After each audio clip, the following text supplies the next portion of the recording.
Hello friends, मैं आपका दोस्त स्वागत करता हूं साह क्लासेस के इस यूट्यूब चैनल पर। दोस्त, आज इस वीडियो में हम लोग बात करेंगे sexual reproduction in flowering plant. Sexual reproduction in flowering plant आपके क्लास 12th का चैप्टर नंबर 2 है, जो कि हम लोग लेक्चर नंबर 2 बना रहे हैं। लेक्चर 1 अगर आप नहीं देखे हैं तो जाकर के एक लेक्चर 1 देखिए, आपको बहुत ही इंटरेस्टिंग लगेगा और आपके board exam plus NEET exam point of view से बहुत ही इंपॉर्टेंट है। चलिए, इसमें जो क्वेश्चन पूछा जाता है, टोटल क्वेश्चन 4 क्वेश्चन पूछा जाता है या फिर 3 क्वेश्चन पूछा जाता है हर एक साल। मतलब आप यहां से 12 से 16 या फिर ये 12 से 16 मार्क्स आप इस चैप्टर को पढ़ के ला सकते हैं। तो चलिए इसको मिटाते हैं और एक एक करके सारे टॉपिक को डिस्कस करते हैं। चलिए, सबसे पहले आप क्या कीजिए, कॉपी ले लीजिए। अगर आप इस चैनल को अभी तक सब्सक्राइब नहीं किए हैं तो प्लीज आप एक बार सब्सक्राइब कीजिए और बेल आइकन को प्रेस करके रखिए, ताकि आपको फर्दर जब वीडियो अपलोड होगा तो नोटिफिकेशन आपको आते रहेगा। चलिए, ये सब बताने का जरूरत नहीं है, लेकिन आपको सब्सक्राइब कराने के लिए याद दिलाना पड़ता है। चलिए, सबसे पहले बात करते हैं पोलन ग्रेन के बारे में। सर, पोलन ग्रेन क्या होता है? ये sexual reproduction in flowering plant की जब बात करते हैं तो उसमें सबसे पहला फ्लावर का बात होता है। फ्लावर के बारे में हम लोग डिस्कस कर चुके हैं पिछले वीडियो में, जो कि फ्लावर का कौन कौन सा एंड्रोशियम पार्ट था और ये गाइनोसियम पार्ट था, पिस्टल क्या होता है, स्टिग्मा, स्टाइल, ओवरी क्या होता है, ये सभी हम लोग डिस्कस कर चुके हैं। किस तरह से फ्लावर का डायग्राम बनाया जाए उसको भी डिस्कस कर चुके। अब क्या है, हम लोग पोलन ग्रेन पे आ रहे हैं। सर, पोलन ग्रेन क्या होता है पहले एक जरा सा समझ लीजिए। Pollen grain male germ cell in flowering plant. क्या होता है? Male germ cell in flowering plant. जरा सा एक मिनट रुकिए, हम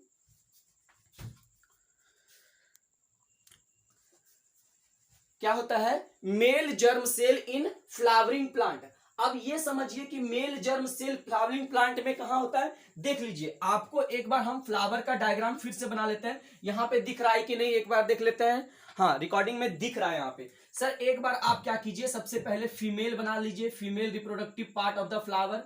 ऐसे बनाए थे। उसके बाद ओवरी, ओवरी बना लीजिए, ऐसे बनाए थे। ओवरी बनाने के बाद यहां पे क्या बनाएंगे? थैलेमस, थैलेमस बना दिए। थैलेमस बनाने के बाद यहां पे क्या करेंगे? ये बनाएंगे। अब ये जो पार्ट है, यही पार्ट होता है एंथर। क्या होता है ये? एंथर। और ये यहां से पेटल बना दीजिए, पेटल्स। पेटल्स के बाद ये सारा पेटल्स ऐसे ऐसे ऐसे, या फिर यहां से ऐसे। ठीक है, ये पेटल। अब समझिए बात को, ये एंथर जो था, हम लोग ऐसे करके यहां पे लिए थे एंथर। ये एंथर को हम लोग क्या किए? बाइसेक्ट कर दिए। क्या कर दिए? काट दिए, जिसमें हम लोग पूरा डिस्कस कर चुके हैं। चलिए, अब हमको ये नहीं समझना है, बस एंड्रोशियम में क्या होता है? पोलन सैक होता है, और पोलन सैक में ही पोलन ग्रेन होता है, और पोलन ग्रेन को ही मेल जर्म सेल कहते हैं। क्या कहते हैं? एक बार रिपीट कीजिए, मेल जर्म सेल। अब देखिए, मेल जर्म सेल जो है वो क्या होगा, साइज में कितना होगा, वो किस तरह से स्ट्रक्चर में होगा, और फिर उसका क्या फंक्शन है, और या फिर कह सकते हैं कि उससे क्या क्या और नुकसान भी है और क्या क्या हानिकारक है।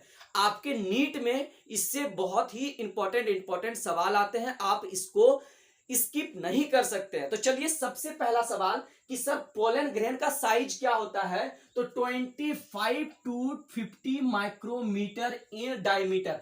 डायमीटर मतलब क्या सर? कि यहां पे एक सर्कल मान लेते हैं, यहां से यहां तक के डिस्टेंस को डायमीटर कहते हैं। क्या कहते हैं? डायमीटर कहते हैं। रिपीट कीजिए, जब आप रिपीट कीजिएगा तो आपको चीज यही याद होगा, आपको रटने का या फिर आपको बाद में याद करने का कोई जरूरत नहीं है। तो सबसे पहले क्या कि यहां से जब हम लोग ये सर्कल बनाए, यहां से डिस्टेंस को, जब दो सर्कमफ्रेंस के डिस्टेंस को यहां से मेजर करते हैं तो क्या कहलाता है? ये डायमीटर कहलाता है। क्या कहलाता है? डायमीटर। तो वही बता रहा है कि पोलन ग्रेन का जो डायमीटर होगा वो 25 टू 50 माइक्रोमीटर। अब जो पोलन ग्रेन होता है वो 3 चीज से मिलकर बनता है। पहला नंबर एक्साइन, दूसरा नंबर साइटोप्लाज्म, और तीसरा नंबर इंटाइन। फिर से बोलिए, एक्साइन, इंटाइन, साइटोप्लाज्म। आपको टीचर बताएंगे दो ही, ये इंटाइन और एक्साइन। इंटाइन और एक्साइन। लेकिन आपको साइटोप्लाज्म भी याद रखना। अरे सर सेल है तो सेल में साइटोप्लाज्म होगा ना, तो साइटोप्लाज्म को भी रखेंगे ना याद। चलिए, तो यहां से समझ में आया कि सर एक्साइन जो होता है और इंटाइन जो होता है उसके बारे में डिस्कस करेंगे, और साइटोप्लाज्म में सारे सेल ऑर्गेनेल्स होते हैं उसके बारे में डिस्कस नहीं करेंगे। बस जानना है कि साइटोप्लाज्म होता है। ये एक्साइन को ट्रिपल स्टार दीजिए, और इस एंजाइम को ट्रिपल स्टार दे करके आप फिर से रिकॉल कीजिएगा कि सर एक्साइन से बना होता है, इंटाइन से बना होता है और साइटोप्लाज्म से बना होता है। सर एंजाइम क्या होता है, एक्साइन क्या होता है? एक्साइन होता है made up of sporopollenin, one of the most resistant material. समझिए बात को कि एक ऐसा मटेरियल होता है जो कि स्पोरोपोलिन का बना होता है, और स्पोरोपोलिन जो होता है, स्पोरोपोलिन वो क्या होता है, बहुत ही रेसिस्टेंट होता है। तब ना उसका वायबिलिटी क्या होगा, जितना दिन तक उसका वायबिलिटी का एज होगा या फिर टाइम पीरियड होगा उतना दिन तक वो सस्टेन कर सकता है। तो अब यहां से समझ में आया कि सर ये स्पोरोपोलिन है वो बहुत ही रेसिस्टेंट है, रेसिस्टेंट मटेरियल है। अब दूसरा नंबर कि नो एंजाइम दैट डिग्रेड, यहां से दैट लिख दीजिए, यहां पे क्या लिखिएगा, दैट। ठीक है, no enzyme that degrade sporopollenin. मतलब क्या सर कि कोई भी एंजाइम इसको डिग्रेड नहीं कर सकता, इसको सड़ा गला नहीं सकता है। फिर से रिपीट कीजिए, नो एंजाइम कैन डिग्रेड क्या, स्पोरोपोलिन। और क्या करता है ये sporopollenin, helps in fossilisation. Sir fossilisation क्या होता है, अब समझिए। फॉसिल्स का बनना फॉसिलाइजेशन, फॉसिल्स का बनना फॉसिलाइजेशन मतलब क्या सर कि कोई भी मटेरियल अगर किसी के नीचे दब गया है, पर्वत पहाड़ के नीचे दब गया है, तो वो बहुत सालों तक कैसे रह सकता है। उसको रखने के लिए उसमें मटेरियल कुछ होना चाहिए, और उस मटेरियल के लिए हेल्प करता है स्पोरोपोलिन इन पोलन ग्रेन। कहां पे, पोलन ग्रेन में। तो स्पोरोपोलिन देखिए आपके नीट में कहां से सवाल बन सकता है कि एक्साइन क्या चीज से मिलके बना है। दूसरा नंबर, एंजाइम को कौन डिग्रेड नहीं कर सकता है, तो एंजाइम माफ कीजिएगा, यहां से क्वेश्चन आपको बन सकता है कि एक्साइन किससे बना हुआ है, तो स्पोरोपोलिन से बना हुआ है। नो एंजाइम अब बोल रहा है कि स्पोरोपोलिन को कौन डिग्रेड नहीं कर सकता है, तो कोई भी एंजाइम डिग्रेड नहीं कर सकता है। अब यहां पे दूसरा नंबर, ये क्या चीज में हेल्प करता है, तो फॉसिलाइजेशन में हेल्प करता है। It has prominent aperture called the germ pore. Underline कीजिएगा जर्म पोर को, अंडरलाइन कर दीजिएगा जर्म पोर को। ठीक है, क्यों सर, क्योंकि यही क्या करेगा, जर्मिनेशन में मदद करेगा। जहां पे क्या, स्पोरोपोलिन एब्सेंट रहता है, जर्मपोर वेयर, या फिर यहां पे लिखिए where sporopollenin is absent, where germ pore is absent, नहीं स्पोरोपोलिन इज एब्सेंट, वेयर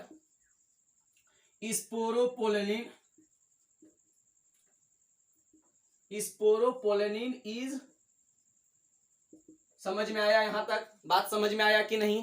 क्या क्या सर कि प्रोमिनेंट स्ट्रक्चर होता है, मान लेते हैं, देखिए ये एक पोलन ग्रेन का डायग्राम बनाया हुआ है जो आपको एनसीईआरटी में बुक में दिया हुआ है। तो यहाँ पे देखिए एक जर्मिनेंट क्या है, जर्मिनेट अपर्चर है, यहाँ पे पोलन ग्रेन है, पोलन ग्रेन का क्या है, जर्मपोर है, जिसमें क्या हुआ है, स्पोरोपोलिन नहीं है। क्या नहीं है, स्पोरोपोलिन नहीं है। तो यहां से फिर से एक बार रिपीट कीजिए, एक्साइन जो होता है स्पोरोपोलिन का बना होता है, जो कि सबसे मोस्ट रेसिस्टेंट एंजाइम स्पोरोपोलिन को माना जाता है। कोई भी एंजाइम इसको डिग्रेड नहीं कर सकता है, और इसको फॉसिल्स बनाने में मदद करता है। यहां पे दूसरा बात लिखेंगे क्या सर कि स्पोरोपोलिन कहां प्रेजेंट नहीं रहता है, तो जर्मपोर के पास प्रेजेंट नहीं रहता है। तो यहां से याद हो गया सर हमको कि जर्मपोर जहां भी रहेगा उस जर्मपोर में क्या नहीं रहेगा, इस जर्मपोर में स्पोरोपोलिन नहीं रहेगा।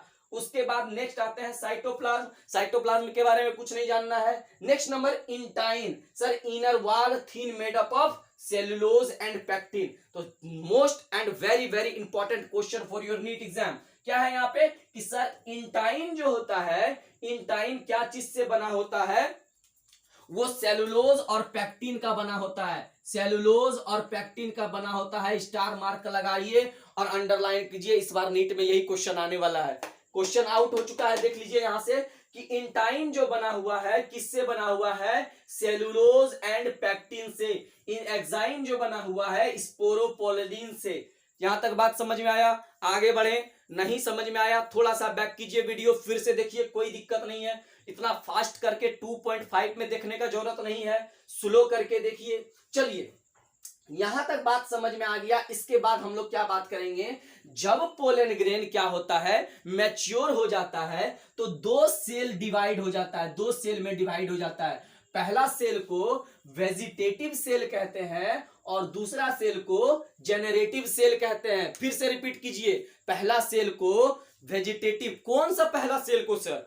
सर जब जर्मपोर नहीं सॉरी ये जब पोलन ग्रेन क्या करता है, मैच्योर हो जाता है, तब दो सेल में डिवाइड हो जाता है। पहला सेल को बोले क्या, पहला सेल को वेजिटेटिव और दूसरा सेल को जेनरेटिव सेल। फिर से रिपीट कीजिए, पहला सेल को वेजिटेटिव सेल, दूसरा सेल को जेनरेटिव सेल। अब समझिए बात को क्या कि वेजिटेटिव सेल बिगर होता है और जेनरेटिव सेल स्मॉलर होता है। कैसे याद रखेंगे sir? A B C D में भी जो होता है सबसे दूर पर आता है, दूर पर आया मतलब बिगर, और जी जो है पहले आता है, इसीलिए इसको स्मॉलर से नाम रखेंगे याद, ठीक है। अब समझिए फूड रिजर्व क्या करके रखता है, फूड रिजर्व, इसके पास लार्ज न्यूक्लियस होता है। ये चीज को बहुत ही अच्छे से बारीकी से लिख करके अंडरलाइन करके स्टार मार्क लगाइए। बिगर होता है और क्या होता है सर, लार्ज न्यूक्लियस होता है। बड़ा होगा तो लार्ज न्यूक्लियस होगा ना, इसमें बहुत बड़ा कहानी नहीं है। तो समझिए बात को क्या कि सर वेजिटेटिव सेल क्या होता है, बिगर होता है और फूड रिजर्व करता है, और इसमें लार्ज न्यूक्लियस होता है। क्या होता है, लार्ज न्यूक्लियस होता है। दूसरा नंबर generative cell, generative cell sir smaller होता है, क्या करता है, फ्लोट करता है इन साइटोप्लाज्म। साइटोप्लाज्म यहां बताए थे, इस साइटोप्लाज्म में जेनरेटिव सेल क्या करेगा, फ्लोटिंग करेगा, तैरते रहेगा। आज ब्लू है पानी, पानी वो इस पानी में तैरते रहेगा। कौन सा पानी, जो साइटोप्लाज्म है। कहां पे सर साइटोप्लाज्म है, साइटोप्लाज्म है पोलन ग्रेन के अंदर। समझ में आया? इसको भी स्टार मार्क लगाइए, ये बहुत ही इंपॉर्टेंट क्वेश्चन। अब देखिए आपके जो एनसीईआरटी में बुक में, आपके एनसीईआरटी बुक में जो डायग्राम दिया हुआ है कि जो ये पोलन ग्रेन का दो पार्ट में, पहला पार्ट को बोला वेजिटेटिव सेल, दूसरा पार्ट को बोला जेनरेटिव सेल। जेनरेटिव सेल के अलावा इसमें वैक्यूल्स रहता है, इसमें क्या रहता है, जर्म पोर रहता है, जहां पे स्पोरोपोलिन नहीं रहता है। देखिए इसको क्या किए, फिर से एक बार रिपीट करके इसको रेड से मार्क कर दीजिए। देखिए यहां पे स्पोरोपोलिन है नहीं ना, है तो यहां से समझ में आ गया सर कि स्पोरोपोलिन यहां नहीं रहता है। कहां नहीं रहता है, जर्मपोर के बाद। चलिए इस जो यहां पे लिखे हैं इसका स्क्रीनशॉट लेकर के रखिए। अगर आप लिख रहे हैं तो बहुत अच्छा है, नहीं लिख रहे हैं तो स्क्रीनशॉट जरूर रखिए, ठीक है। चलिए एक बार फिर से रिपीट करते हैं सर, हम लोग sexual reproduction in flowering plant पढ़ रहे हैं, उसमें पोलन ग्रेन के बारे में पढ़ रहे हैं। पोलन ग्रेन का साइज सबसे पहले बात करेंगे तो 25 से 50 मिलीमीटर इन डायमीटर। एक्साइन जो होता है, सॉरी पोलन ग्रेन 3 पार्ट में बटा हुआ है, एक्साइन, इंटाइन और साइटोप्लाज्म। एक्साइन, इंटाइन और साइटोप्लाज्म। एक्साइन को स्पोरोपोलिन बनाता है, या फिर कहिए एक्साइन क्या चीज से बना हुआ रहता है, स्पोरोपोलिन। उसके बाद इंटाइन जो बना रहता है सेलुलोज और pectin. Most important question, sporopollenin और किससे, एक्साइन जो बना होता है स्पोरोपोलिन से, और इंटाइन सेल्यूलोज एंड पैक्टिन से बना रहता है। नेक्स्ट कि सर इसके बाद हम लोग पढ़ते हैं कि जब मैच्योर कर जाता है तब वेजिटेटिव सेल में और जेनरेटिव सेल में डिवाइड हो जाता है। वेजिटेटिव सेल बिगर होता है और जेनरेटिव सेल क्या होता है, स्मॉलर होता है। वेजिटेटिव सेल क्या होता है, बिगर होता है, और जेनरेटिव सेल क्या होता है, स्मॉलर होता है। लार्ज न्यूक्लियस होता है, अगर बिगर होगा तो लार्ज न्यूक्लियस होगा। उसके बाद नेक्स्ट कि सर पोलन ग्रेन का और कुछ काम है। देखिए बहुत विचित्र काम है इसका, पिक्यूलियर टाइप का होता है ये, खतरनाक। समझिए पोलन ग्रेन क्या करता है, काउज सेवलर एलर्जी, क्या करता है, बहुत सारा एलर्जी काउज करता है, और ब्रोंकाइटिस क्या बोल रहा है, ब्रोंकियल एफ्लेक्शन करता है। क्या करता है, ब्रोंकियल एफ्लेक्शन। तो ये क्या होता है, ये एक बीमारी कह सकते हैं। कौन सा बीमारी, रोग होता है जो हम लोग का लंग्स से रिलेटेड कोई भी बीमारी हो जा सकता है, जैसे अस्थमा और ब्रोंकाइटिस। तो सर ऐसा कौन सा पोलन ग्रेन है जो आपको ब्रोंकाइटिस या फिर अस्थमा क्रिएट कर सकता है? तो उसका कुछ एग्जाम्पल लिखे हैं जो आपके एनसीईआरटी दिया हुआ है। तो इस चैप्टर में नहीं, थोड़ा कहीं कहीं अलग भी दिया हुआ है। जैसे ये तो यहीं पे दिया हुआ है, पार्थेनियम जिसको कैरोट ग्रास कहते हैं। अगर पार्थेनियम कैरोट ग्रास का इमेज देखिएगा तो बहुत विचित्र लगेगा थोड़ा देखने में, इसके बारे में कहानी सुनिएगा तो और विचित्र लगेगा। पता चला क्या कि ये आया कैसे सर यहाँ पे स्थिति में, तो बाहर से जब क्या किया, गेहूं को लाया गया, उसी के साथ यहाँ पे आ गया था ये पार्थेनियम। उसके बाद एमेरंथस, एमेरंथस के बाद आता है चिनोपोडियम। ये सभी सब क्या होता है सर, ये सभी सब प्लांट का नाम है। और इसका जब फ्लावर होता है और उसके फ्लावर में जब पोलन ग्रेन होता है, उस पोलन ग्रेन से या तो अस्थमा काउज हो सकता है, या फिर ब्रोंकाइटिस काउज हो सकता है, या फिर ब्रोंकियल डिसऑर्डर काउज कर सकता है। समझ में आया? चलिए इसके बाद सर ये तो नेगेटिव पॉइंट हो गया किसका, पोलन ग्रेन का। सर कुछ पॉजिटिव पॉइंट है क्या? हाँ पॉजिटिव पॉइंट तो इतना लिखवाएं कि सर यहाँ पे क्या करेगा, पोलन ग्रेन बहुत दिन तक रह सकता है, पोलन ग्रेन से क्या हो सकता है, सेक्सुअल रिप्रोडक्शन हो सकता है। तो ये सब और भी कुछ है क्या? हाँ चलिए इसको लिखिए, इसके बाद हम फिर से लिखते हैं, उसके बाद बताते हैं, ठीक है। चलिए देखिए अब क्या है, पोलन ग्रेन के बारे में इतना कुछ जानने के बाद इसका कुछ इंपॉर्टेंट चीज जानते हैं जो कि आपको एग्जाम में पूछता है। कुछ ऐसा चीज नहीं है जिसको आप कह सकते हैं कि एग्जाम में नहीं पूछा जाता है, ठीक है। चलिए पोलन ग्रेन के बारे में जानते हैं कि pollen grain rich in nutrients, nutrients में बहुत ही रिच होता है। इससे क्या बनाया जाता है, इससे सिरप भी बनाया जाता है। इसके बाद इसको यूज किया जाता है एथलीट्स के द्वारा और हॉर्स रेस में। जो रेस का हॉर्स होता है, जो घोड़ा होता है, उसको ये पोलन ग्रेन दिया जाता है स्पेशल फूड टाइप में। और ये बहुत ही न्यूट्रिएंट्स वैल्यू होता है इसका, न्यूट्रिशनल वैल्यू बहुत ज्यादा होता है, इसलिए इसको दिया जाता है, ठीक है। ये फूड सप्लीमेंट में भी काम आता है कि मान लिया जाए अगर हम लोग पूरा इतना खाना खा रहे हैं, इतना खाना नहीं खा करके कुछ ऐसा जो फूड सप्लीमेंट जिससे पोलन ग्रेन से बनता है, और वो फूड सप्लीमेंट थोड़ा सा ले लेंगे तो फिर क्या कहला जाएगा, वो फूड सप्लीमेंट, ठीक है। सर ये पोलन वाइबिलिटी क्या होता है, पोलन वाइबिलिटी नेक्स्ट हेडिंग लगाइए।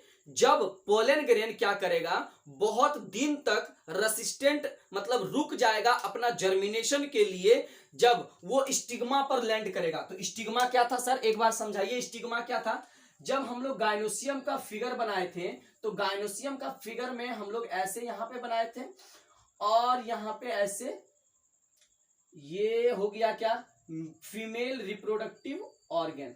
फीमेल रिप्रोडक्टिव ऑर्गन में जब हम लोग बात करते हैं किसका, यहाँ पे स्टिग्मा, स्टाइल, ओवरी, यही हो गया क्या, स्टिग्मा। क्या हो गया ये, स्टिग्मा,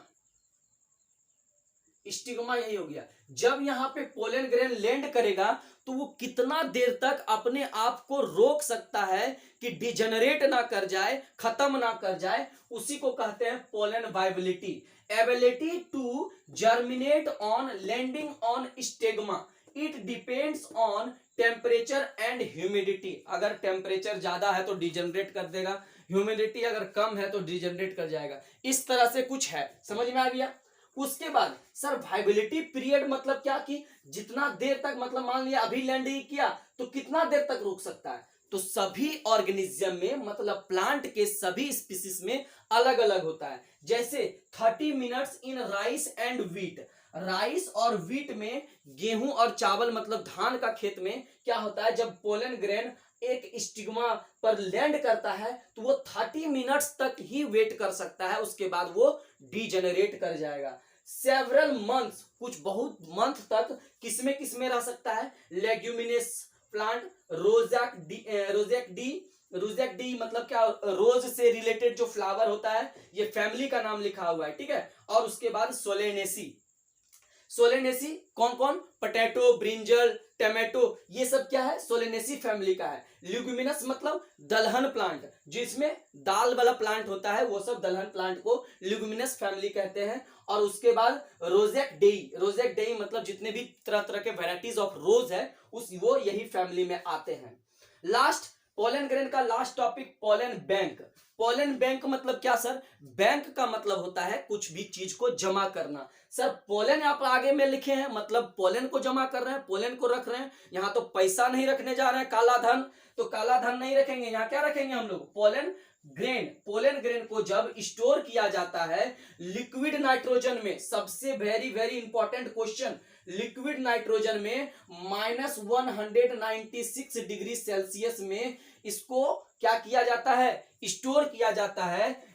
किसके लिए, for later in plant breeding, जब प्लांट का ब्रीडिंग कराया जाएगा बाद में, उसके लिए डिजायरेबल कैरेक्टर के लिए इसको स्टोर किया जाता है पोलन बैंक में, जो कि नाइट्रोजन कितना होता है 196 माइनस में लगाइएगा, -196। जब ये स्टोर करके प्लांट ब्रीडिंग के लिए लगाया जाता है, इस प्रोग्राम को कहते हैं क्रायो प्रिजर्वेशन। क्या कहते हैं, क्रायो प्रिजर्वेशन। फिर से रिपीट कीजिएगा, क्रायो प्रिजर्वेशन क्या होता है, जब पोलन ग्रेन को -196 डिग्री सेल्सियस पर हम लोग लिक्विड नाइट्रोजन में रखते हैं फॉर प्लांट ब्रीडिंग में, जब प्लांट ब्रीडिंग करवाने में, तो उस प्रोसेस को, उस प्रक्रिया को, उस प्रोग्राम को हम लोग क्रायो प्रिजर्वेशन कहते हैं। अगर ये टॉपिक यहीं तक है, ठीक है। पोलन ग्रेन आपको यहां तक समझ में आ गया। पोलन ग्रेन के बारे में जितना कुछ था हम लोग डिस्कस कर चुके हैं। ये वीडियो आपको कैसा लगा कमेंट सेक्शन में जरूर बताइएगा। मिलते हैं नेक्स्ट वीडियो में, तब तक के लिए इस चैनल को सब्सक्राइब करें, अपने फ्रेंड के साथ शेयर करें, लाइक करें, और तब तक के लिए जय हिंद।